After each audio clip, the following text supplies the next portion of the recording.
Igicamunsi kiza kuri mwebwe mwese mukomeje kubana natwe, mwebwe mwese mwagize amahitamo meza gukomeza gukurikira Muhabura TV. Tubahaye ikaze makuru yacu y'aka kanya kuvuga kuri iki gicamunsi. Nubundi turacyari kuri tariki ya 20 z'ukwezi kwa mbere 2024. Ubasuza kandi wifuza kugira ibi byiza, nitwa Rugamba, mbikuye ku mutima nakomeza kubashimira ubudahwema bwo gukora subscribe, bityo umubare w'abadukurikira cyangwa se w'abana natwe umunsi kundi ukabukomeza kugenda awiyongera.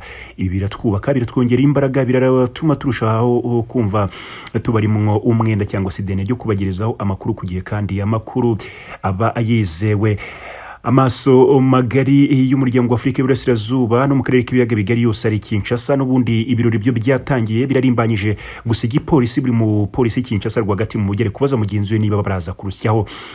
Ubwoba bw'imyigaragambyo buri gututumba rwagati Kinshasa hafi y'iyi inyubako ya stade igiye kuberamo iki kirori cyo kurahiza Perezida wa Repubulika ya Demokarasi ya Kongo Tshisekedi ku nshuro ya kabiri cyangwa se kuri manda ya kabiri agiye gutegeka indi myaka 5. Tugiye kwinjira rwagati Kinshasa turebe uko bimeze. Abapolisi bahiye ubwoba, buzuye umuhanda n'imbunda ziremereye, abandi bari kugenda bakatakata mu maveni batekereza yuko ashobora kuburi buze kwirohamwe abaturage benshi bagiye gukora imyigaragambyo cyangwa se abakomoka ku mashyaka atavuga rumwe n'ubutegetsi. Uraza guhita wumvamwe ishyaka rya Martin Fayulu ndetse na Moise Katumbi. Rero uburinzi rwose bugiye gukazwa mu buryo ngo bwaba buri hejuru, gusa ariko kandi bakaba bafite ubwoba bw'uko kuri buze guhangana n'imyigaragambyo ushobora kuba ngo bishobora kubagora cyane, hakaba n'abari kwikanga yuko bashobora kuba bayitakarizamwo ubuzima. Unyemere tujyane Kinshasa rwagati turebe uko bimeze, gusa ariko kandi muri aya makuru yacu turananyarukira ku mirongo y'urugamba. SADC iri kubona urugamba itari buze gusyaho yonyine, yatangiye gutabaza hirya no hino ngo ishaka inkunga yo gutabara no kurokora Repubulika ya Demokarasi ya Kongo. Andi makuru yakomeje kuvuga yuko Colonel Bahati yaba ngo atarigeze yitaba Imana. Ndi kubona cicikana ku mbuga nkoranyambaga, nanze guhita mbitangaza muri ubwo buryo nabibonye. Ntarabona itangazo officiel Roma rivuye mu mutwe wa M23. Ubundi ndacyaye nonotsura ngo ndebe koko niba uyu musirikare byari byavuze yuko yapfanye na Castro. Byabiri kuvuga yuko ngo yabyume kumuka wabazima. Abatanga ibitekerezo bose bari kuvuga yuko ariho gusa, ariko nta nkuru iragaragaza neza niba koko uno musirikare ariho. Byavugaga yuko ngo yaba yakomeretse gusa kuko nawe ngo bari kumwe gukira kibombe cyabisekuragaho cyangwa se ubwo kuri kuraswa na FARDC byabaye ngo bari kumwe, ariko ubwo ngenda cyatohoza neza kugira ngo nzabazanire nkuru yumutse koko niba uyu umukoloneli yaba akiriho. Bahati ni umuntu wari warijije abantu benshi cyane nyuma yo kumva yuko nawe yaba yitabye Imana. Gusa ukuri guhari nuko nyine yarasiwe rimwe na Castro.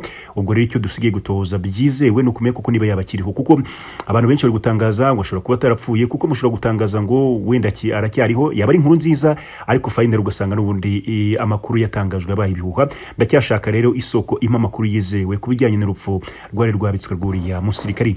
Ikaze rero mu makuru yacu y'aka kanya, nizere kandi yuko tugiye kubana. Ibiciro ku masoko byarazamutse, yego nibyo, gusa hari ikintu kimwe gihagarariye ibindi: kwambara inkweto nziza bisobanura uriwe muri umujyi wa Kigali. Reka tubigenze gutya, ni twebwe twenyine dufite ubushobozi bwo kukwambika inkweto iyo ariyo yose wifuza ku giciro umucuruzi asanzwe aranguraho. Dufite inkweto z'ingeri zose, kuva ku mwana ugikambakamba kugera ku mukecuru w'akabando. Uri umusore cyangwa umukobwa ugiye gukora ubukwe, igisubizo cyo gusa neza ku kirenge cyawe ni twebwe. Reka kwifuza kubwo muri mubona ni byamamare ubundi uzi tugukeshe. Dufite ububiko buhagije bw'inkweto z'ingeri zose kubera yuko dutumiza ku ruganda tutarindiriye ko zishira muri stock. Nta gutekereza ngo ndambariye inkweto kubera yuko ugeze muri store yacu amahitamo yawe ahita yifungura. Dufite inkweto z'ingeri zose, izifunze n'izifunguye, abakora imyitozo ngororamubiri, abakiri umupira w'amaguru. Igisubizo cyabo ni twebwe. Uzaha ku giciro gikiya ku buryo uzasagura amafaranga uzakoresha ibindi bitandukanye muri ubu buzima bugoye bw'amafaranga. Uhora wifuza gutanga impano ku mukunzi wawe, ariko wabuze uburyo wabigenza bitewe n'ibiciro biri hejuru byo kugira ngo ibirenge byacu birimbe. Iki gisubizo nacyo nitwe tugifite mu biganza. Dukorera mu mujyi wa Kigali mu nyubako ya Shike. Gusa reka nkorohereze, hamagara 079 14 27 40 ubundi tukwakirane yombi. Reka tubikore nk'inshingano, gusa neza kwawe ni ishema ryacu. Reka dutangire gutya. Ubuyobozi bukurere bwa Paris mu murwa mukuru wa Repubulika ya Demokarasi ya Kongo Kinshasa bwafashe ingamba zikomeye cyane zo gukaza umutekano, hirindwa imyigaragambyo kuri uyu umunsi w'irahira rya Perezida Felix Tshisekedi Tshilombo. Mu ngamba azafashwe rero harimo nuko cyangwa se ko bitemewe yuko abantu barema amatsinda hanze yahabera irahira rya Tshisekedi. Imyigaragambyo imyigaragambyo iyo ari yo yose ntiyemewe mu mujyi wose wa Kinshasa. Rero ababifatirwamo ngo baraza guhanwa n'akaga, kandi baraza guhura n'akaga gakomeye cyane, ngo barahanwa by'intangarugero, bashobora kuri buze guhanwa nk'abagambanyi b'igihugu cya Repubulika ya Demokarasi ya Kongo. Bivuzwe mu gihe rero bamwe mu batavuga rumwe n'ubutegetsi bari basohoye itangazo rihamagarira abaturage kuza kwigaragambya cyangwa se kuza kuzura mu mihanda bamagana ibyavuye mu matora kuko ngo yabayemwo uburiganya. Rero bakabona yuko Tshisekedi atarakwiye kurahirira kuyobora Repubulika ya Demokarasi ya Kongo kuri iyi nshuro. Nubwo rero mu murwa mukuru wa Kinshasa abafashe izi ngamba, nta wakwizera 100% yuko nta midugararo ishobora kuba aho Kinshasa ndetse no mu bindi bice bya Repubulika ya Demokarasi ya Kongo. Itangazo rigiye hanze rwose rishyizwe hanze n'igipolisi mu rwego rwo kwihanangiriza no gutanga gasoko umuntu wese ufite mu mutima we yuko ari kumva yuko agiye gukorera imyigaragambyo Kinshasa hafi yaho Tshisekedi agiye kurahirira. Abanyacyubahiro bamwe bamaze gukandagiza ibirenge byabo ku butaka bwa Kongo, abandi ariko ntago baracyari mu kirere bagenda, ntago baragerayo bose. Wundi kubona babashe kuhageraho nka Samia Suluhu yamaze kuhasesekara, n'abandi bagiye batandukanye. Wabonye yuko ejo wari former president wa Kenya nawe rwose yaraye hasesekaye ku mugoroba n'uhagarariye Perezida Yoweri Kaguta Museveni, nawe yagezeyo. Abantu bakomeje kwibaza tese bigenze gute, Kaguta yanze kujyayo, yohereje intumwa. Atubwo rero nuko ibintu bihagaze. Reka twubura amaso, SADC iri gusaba inkunga yo kwifashisha mu gutabara Repubulika ya Demokarasi ya Kongo. Umuryango rero w'iterambere rya Afurika y'Epfo SADC wasabye inkunga mpuzamahanga mu rwego rwo gusohoza ubutumwa bw'amahoro muri Kongo Kinshasa. Rero ibingibi bari kuvuga yuko ngo baba batangiye kugaragaza imbaraga zabo nkeya no kugaragaza yuko ibyabajyanye hari abatangiye kubona yuko byabarenze. Ubu butumwa rero bukaba bwatangiwe i Gaborone muri Botswana n'umunyamabanga nshingwabikorwa wa SADC Elias Magosi. Akaba rero yayisabye ubwo yakiraga ambasaderi uhagarariye Swede Hakani Juhart kuri buriya butaka. Umunyamabanga nshingwabikorwa rero yamenyesheje ambasaderi ibyo koherezwa mu butumwa bwa SADC muri Repubulika ya Demokarasi ya Kongo, anasaba inkunga y'amafaranga yo gushimangira umutekano ndetse no guteza imbere amahoro mu burasirazuba bwa Repubulika ya Demokarasi ya Kongo. SADC ivuga yuko ifatana cyangwa se ivuga yuko ifatana uburemere inshingano zayo zo guturisha uburasirazuba bwa Repubulika ya Demokarasi ya Kongo. Ingabo rero zabo zoherejwe mu majyaruguru ya Kivu zifite rero inshingano zo kurwanya imitwe yitwaje intwaro zigizwe n'ingabo za Malawi, Afrika y'Epfo ndetse n'igihugu cya Tanzania. Ziri kurwana igipatane cyangwa se ziri gutera ingabo mu bitugu za FARDC cyangwa za Repubulika ya Demokarasi ya Kongo. Aka kanya nibo bonyine bari ku mirongo y'urugamba, mu gihe muri ibihugu 16 bigize SADC uri kumva yuko ibihugu bitatu byonyine nibyo byemeye gutanga abasirikari. Ibihugu nka Namibia ndetse n'ibindi bigiye bitandukanye byararuciye berorumira bivuga yuko kuri inshuro batazohereza abahungu babo hano ku butaka bwa Kongo. Kwikubitiro rero inshuti y'akadasohoka Afrika y'Epfo yohereje abasirikari cyangwa se abakomando ndetse banaza kohereza abasirikare bari mu itsinda kabuhariwe ryo kurwana, ngo ni nabo baba bari guca ibintu ku butaka bwa Kongo muri aka kanya. Reka tubure imboni yacu twerekeze ku butaka bwa Uganda. Private muri UPDF arafunzwe azira kwizamura mu ntera y'igisirikari akigira majoro. No musirikare ku butaka bwa Uganda ni inkuru abantu bakomeje gufata nka byenda gusetsa, ariko rwose umuhungu yazamuye inyenyeri azomeka ku ntuguze rwose ati nge ndi majoro mu gisirikare cya Uganda. Igisirikare cyaje kumucakira rero bamuta inyuma ya ferabeto, ndetse ngo bikaba bifatwa nk'icyaha gikomeye cyane kwiha urwego, na cyane buriye yuko ngo iyo wizamuye mu mapeti mu gisirikare ushobora no kwiha inshingano, bityo ukaba warenga umurongo ugakora ibidakwiriye gukorwa. Igisirikare cya Uganda rero cyatangaje yuko gifunze umusirikari wacyo ufite ipeti rya private ni nyuma yo kwizamura mu ntera akiha ipeti rya majoro. Private ni ryo peti rito kurusha andi muri UPDF cyangwa se mu gisirikare cya Uganda, ni mu gihe majoro riza ku mwanya wa 7 mu yakomeye cyane mu gisirikare cya Uganda, inyuma y'irya Lieutenant Colonel Colonel, Brigadier General, Major General, Lieutenant General ndetse na Furu General cyangwa se General. UPDF yemeje ko yafunze Private Kiyambade ni mu butumwa yanditse ku rubuga rwayo rwa X.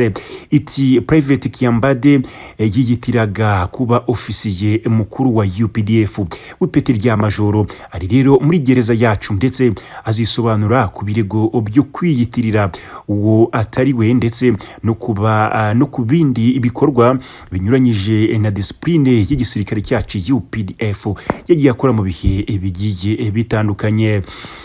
Umuvugizi wa UPDF ni Brigadier General Felix Kurayige yabwiye Daily Monitor ko uriya musirikari agikorwaho iperereza kugira ngo barebe icyaba kibyishe inyuma mbere yo kugezwa imbere y'ubutabera bwa gisirikari. Yavuze yuko hatamenyekana cyangwa se bataratoza neza igihe yizamuriye mu ntera akiyita majoro, gusa asobanura yuko icyamenyekanye ari uko amaze igihe akora ibikorwa by'ubugizi bwa nabi cyangwa se nyine yagendaga akora inshingano nk'umajoro hirya no hino ku butaka bwa Uganda yitiriye yuko ari umusirikare ufite ipeti riri hejuru.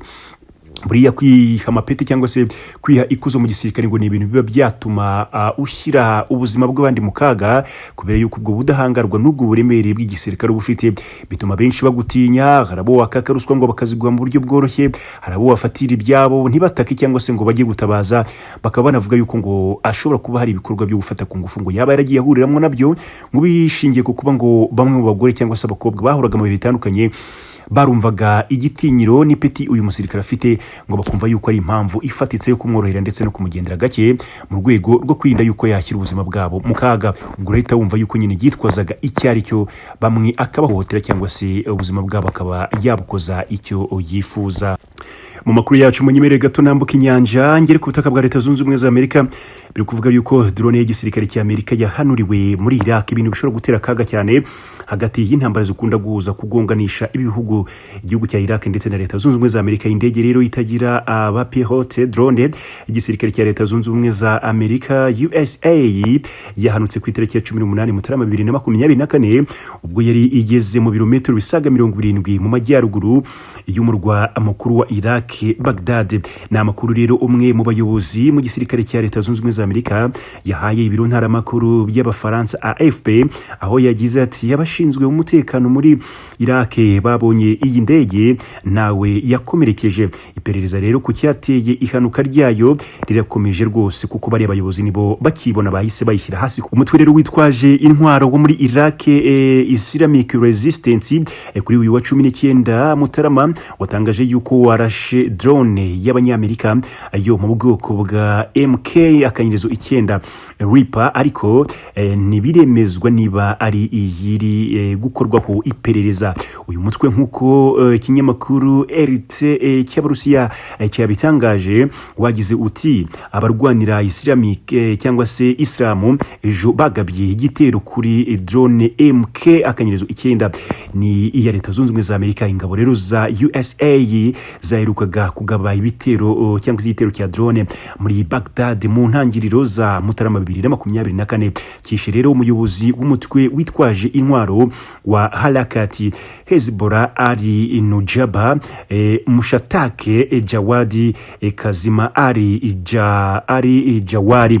Iyi drone rero yakozwe n'ikigo General Atomics itangira koherezwa mu kirere muri 2001. Ikinyamakuru Forbes muri 2020 cyatangaje yuko ifite agaciro k'amadolari agera kuri miliyoni 32. Ni igihombo gikomeye, ni amafaranga menshi cyane. Gusa ni drone ngo ifite uburemere bukomeye cyane ku buryo ishobora gutwara umuba w'ibisasu ikazenguruka aho bayohereje, ubundi ikaba yarimbura umujyi ngo mu kanya nk'ako guhumbya. Reka dusurize amakuru yacanga rero, ubwo andi makuru ni mu masaha ari imbere. Imana ikomeze kubarinda no kubishimira. Turabakunda kandi inkunga yanyu iracyakomera cyakenewe. Nimukomeze mudukorere subscribe bityo abadukurikira bakomeze kwiyongera birushaho kutwongerera imbaraga. Ndagaruka mu kanya.